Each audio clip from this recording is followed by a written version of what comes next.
Bonjour à toutes et à tous, bienvenue pour ce nouveau parcours des textes bibliques qui nous permettent de nous rappeler du parcours de Jésus dans cette semaine de Pâques.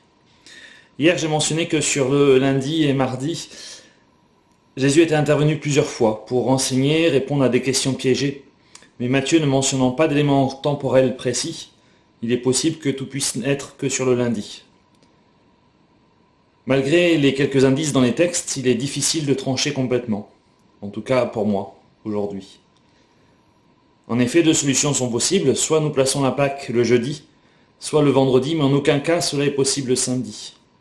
J'y reviendrai certainement en fin de semaine. Étant dans l'option d'une Pâque le jeudi, et donc du repas pascal la veille au soir, cela signifie que Jésus est mort le mercredi dans l'après-midi et qu'il a pris le dernier repas avec ses disciples le mardi soir.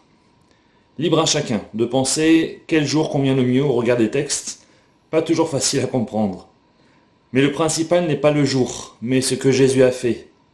Il est mort pour moi afin de me permettre de passer de la mort à la vie, et c'est ça le plus important. Revenons aux textes qui peuvent se placer sur cette journée du lundi ou mardi, sans pour autant les prendre dans l'ordre d'apparition. Jésus va avoir 4 échanges, un avec des pharisiens, un avec les principaux sacrificateurs, l'autre avec les sadducéens, puis à nouveau avec les pharisiens. Avec beaucoup de flatterie de la part des pharisiens et hérodiens, quand on connaît leur cœur, mais qui dépeignent pourtant Jésus avec vérité, ils vont poser la question de savoir s'il faut payer l'impôt. Matthieu chapitre 22, Marc 12, Luc 20. En regardant la pièce qu'ils vont lui tendre, Jésus va répondre cette phrase bien célèbre, « Rendez à César ce qui est à César et à Dieu ce qui est à Dieu ». Sommes-nous surpris de cette réponse ? Jésus rappelle ici ce qu'il a déjà dit et que Paul reprendra aussi, d'être soumis aux autorités terrestres, mais aussi être soumis aux autorités célestes, en donnant ce qui revient à Dieu. Jésus continue d'enseigner dans le temple quand les principaux sacrificateurs interviennent pour lui demander « Par quelle autorité fais-tu cela ?» Nous trouvons cela dans Matthieu 21, Marc 11 et Luc 20. Je vous laisse chercher les versets, évidemment. Ils cherchent à le piéger pour le discréditer, avoir une raison valable de l'arrêter, mais sont piégés à leur tour, car avant de leur répondre, Jésus leur pose une question comme il aime tant le faire. Et voilà qu'ils ne veulent pas répondre parce qu'ils savent que s'ils répondent oui ou non, ils vont être coincés à leur tour. Les Sadducéens, Matthieu 22, Marc 12, Luc 20, s'approchent à leur tour avec une question sur la résurrection, et Jésus leur répond qu'ils ne comprennent pas les Écritures devant la foule, qui, elle, était frappée par l'enseignement de Jésus. Les pharisiens posent une autre question à Jésus. Pour espérer faire mieux que les Sadducéens, il faut se rappeler qu'il y a l'opposition entre ces deux groupes religieux. Quel est le plus grand commandement demande-t-il ? Matthieu 22, Marc 12. Jésus va répondre, « Tu aimeras le Seigneur ton Dieu de tout ton cœur, de toute ton âme et de toute ta pensée. » Et c'est ce que Jésus a fait sur la croix. Parce qu'il a aimé son Père, il a été obéissant dans son être tout entier. Marc ajoute un élément intéressant que nous retrouvons dans d'autres passages. Certains membres du Sanhédrin étaient proches de l'enseignement de Christ, voire même disciples, mais en secret. Pendant cette période de temps, Jésus donnera 2 paraboles, celle des 2 fils que nous trouvons en Matthieu 21, 38 à 32 à 38 plutôt. Dans cette période de temps, Jésus donnera 2 paraboles, celle des 2 fils que nous trouvons en Matthieu 21 et celle des vignerons en Matthieu 21, Marc 12 et Luc 20.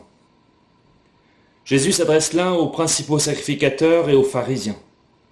Reproche leur effet qu'ils ont rejeté le Messie, qu'ils n'ont pas cru en lui et qu'à l'annonce de Jean le Baptiste, ils ne se sont pas repentis. Jésus annonce encore par cette parabole des vignerons qu'il va être arrêté et tué, lui, l'héritier. Jésus confirme là que tout ce qui va se passer n'est pas le fruit du hasard, mais la volonté de son Père, à laquelle il obéit pleinement. Dans un long discours en Matthieu, au chapitre 23, Jésus met en garde la foule de l'enseignement et de l'influence que les scribes et les pharisiens ont sur eux. Ils ne peuvent pas avoir de discours, celui de dire et de ne pas mettre en pratique ce qu'ils disent. Et Jésus de poursuivre en prononçant des malheurs à vous sur ce groupe de personnes. Si ces paroles dures s'adressent à ce moment-là à des responsables religieux, Je crois qu'elles sont toujours d'actualité pour les responsables spirituels d'une part, mais valables en fait pour tout chrétien, quelle que soit sa responsabilité. Ne soyons pas légers, soyons prêts à être examinés par l'Esprit de Dieu, à nous remettre en question quand nous entendons des paroles que Dieu nous fait parvenir comme au travers d'un Jean le Baptiste, et n'attendons pas le jugement final parce qu'après il sera trop tard.